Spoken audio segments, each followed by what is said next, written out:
যে ব্যক্তিটিকে দেখতেছেন স্ক্রিনে, সে একজন গরিব অসহায়।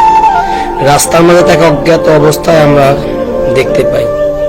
তাকে এক জায়গায় নিয়ে বসে, তারপর আমরা সন্ধান করতে থাকি তার বাসা। আমরা আমাদের দায়িত্ব নিয়ে তাকে তার বাসায় পৌঁছে দেব। হঠাৎ খুঁজতে খুঁজতে একজন তার সুপরিচিত ব্যক্তির সঙ্গে আমাদের কথা। তিনি আমাদেরকে বলতেছে তার বাসার স্থান। তিনি আমাদেরকে বলল যে তার বাসা হচ্ছে নোয়ালী কচুয়া। আমরা রওনা দিলাম তার বাসায়।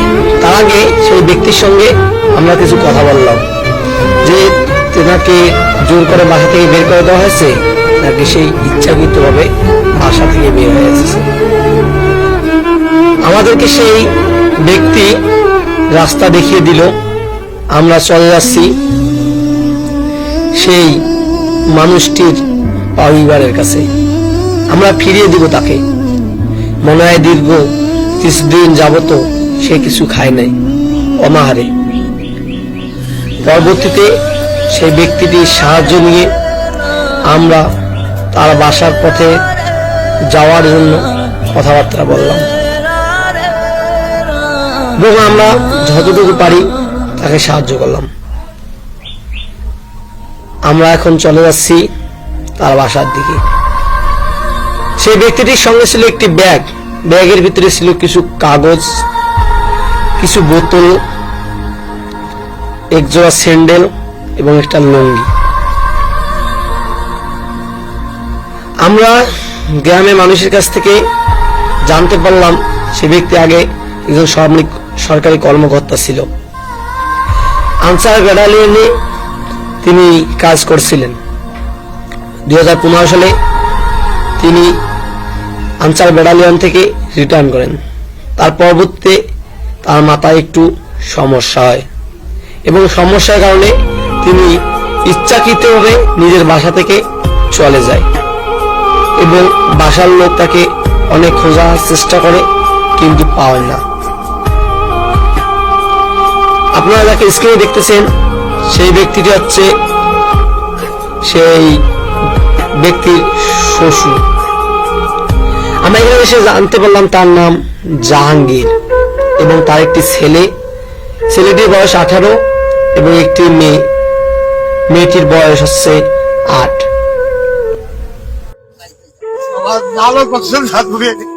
ইনশাল্লাহ দোয়া রাখবেন আমরা যেন এরকম করে করতেই পারি সারা জীবন। ঠিক আছে, আমরা এরকম একটা কাজে আমরা একটা সংগঠনে আছি।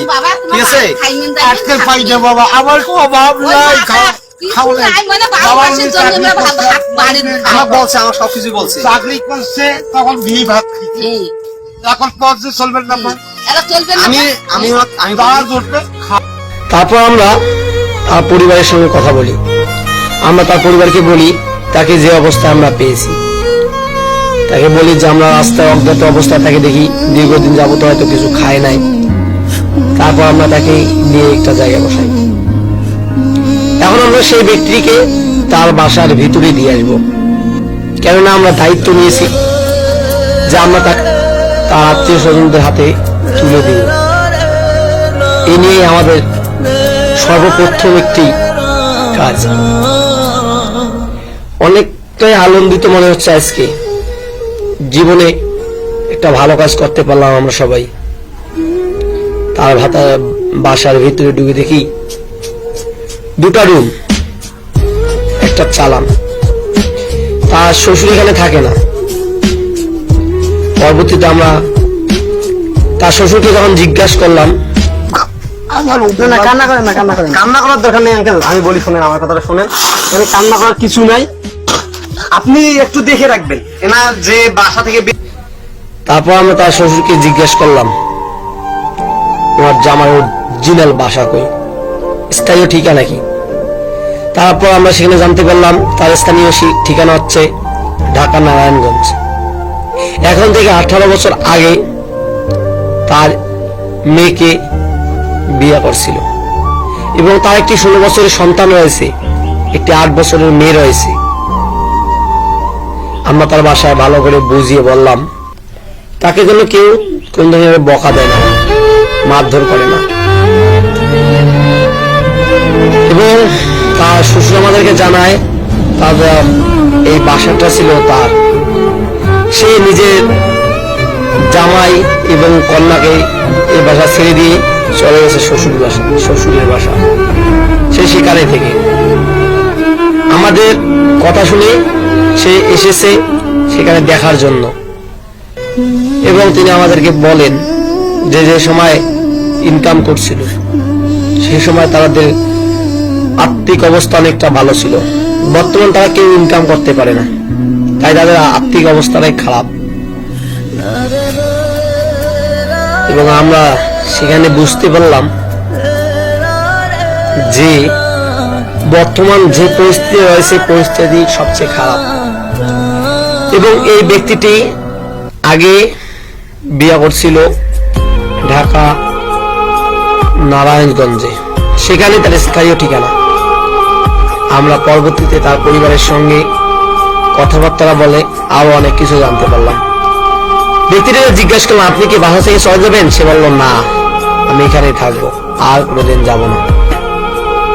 তাকে আমরা তার বাসার মানুষের কাছে দিয়ে আসলাম এবং বাসার সবাইকে আমরা বুঝিয়ে বললাম তাকে যেন কেউ কোনো কিছু বলে না।